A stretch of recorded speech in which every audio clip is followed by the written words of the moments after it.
Hi, welcome. I am really glad that you are here.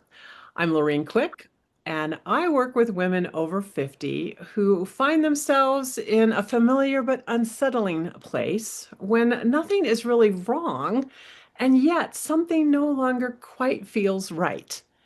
This conversation is part of the Next Chapter Summit, a gathering for women navigating change, reinvention, and renewal after 50. It's a space that honors the moment before clarity, the pause, where questions of identity, confidence, and agency begin to surface more insistently. So many women reach midlife having done what was asked of them. They've built careers, they cared for others, they held everything together, and suddenly they feel called to listen more honestly to themselves. Not because they failed, but because they're standing at a threshold. And that's why I am really honored to have Mary Scott joining us today. Mary is a confidence coach, author, and host of the Richness of Our Lives podcast. And she brings a rare blend of clinical depth, lived wisdom, and warmth to her work with women in business. She works to invite women to honor where they are, to trust themselves in moments of uncertainty, and to cross thresholds with clarity and grace rather than urgency. What you're about to hear is a conversation that is not a lesson or a prescription. Really, it's a conversation designed to encourage and foster us to be more reflective, grounded, and deeply human. And it's also a glimpse into the type of space we are creating for the Next Chapter Summit.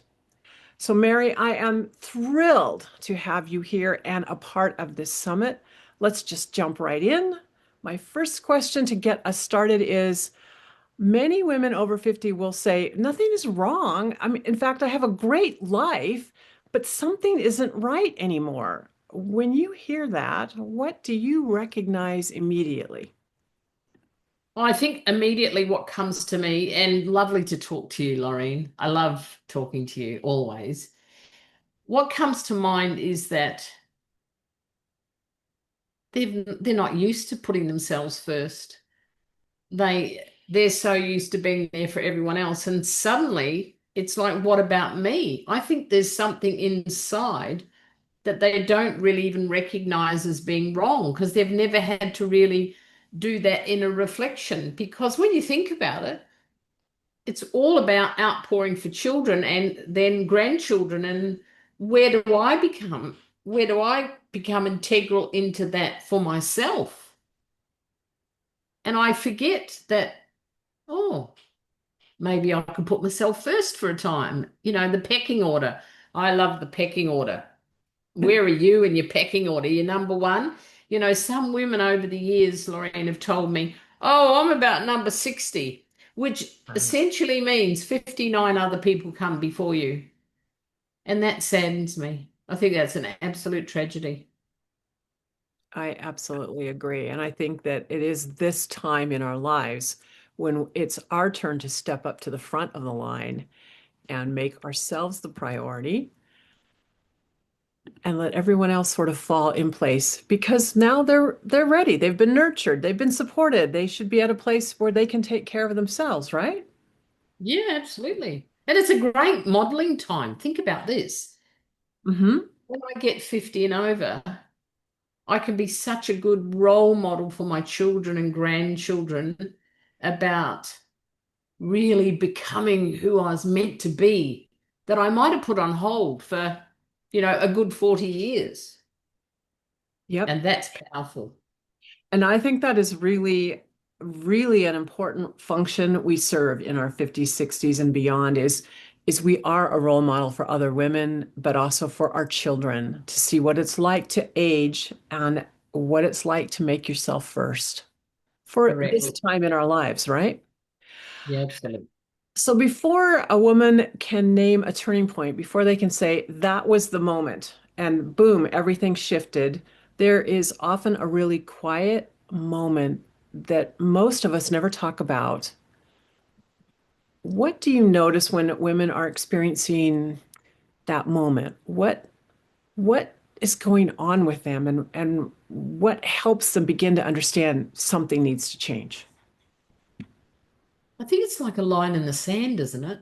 You know, it could be I'm just sitting quietly one day and I go, what does my life amount to? Mhm. What actually equates to my contribution? Because there is some women that go, oh, I've just been a fabulous mother and I love being a grandmother. But there's some people that have no idea of the value and the enormity of what they've brung, is that such a word, that they bring to the world, let alone to their own families. And I think what I've noticed is that it can be quite an alone time. It's a real look in the mirror. What do I see? And I think there's a little phrase that I've heard before. There must be more to life than this. Mhm. Oh yeah. And there And that, is.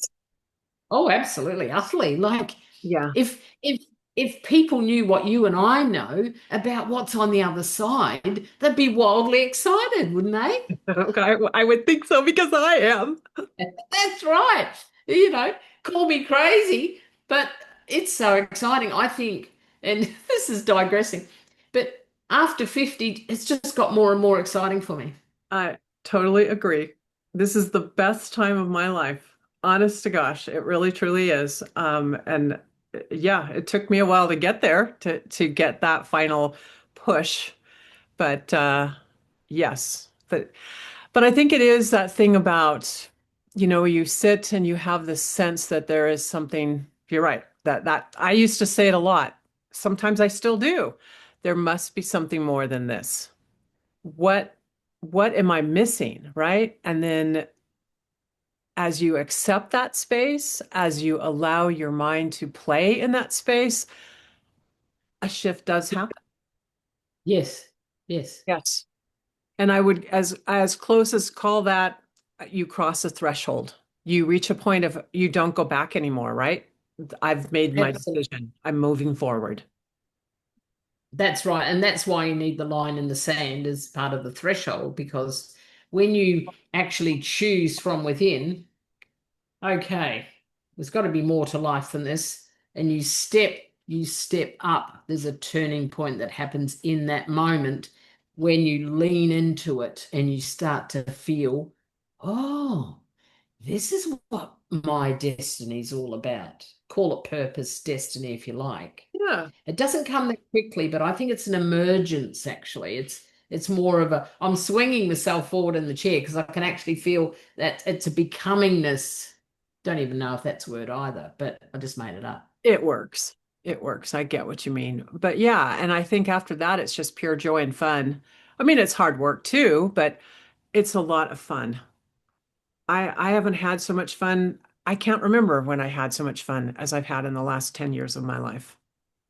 It's fabulous, isn't it? It And is. you're a great example of that. You milk life right to the edge, and I love that about you. I don't want to waste a single second of what time I have on this earth. I am enjoying myself as much as I possibly can.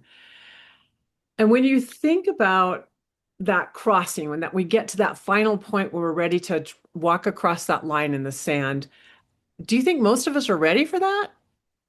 Do we need to be prepared, or is it just that's when the everything just sort of comes together?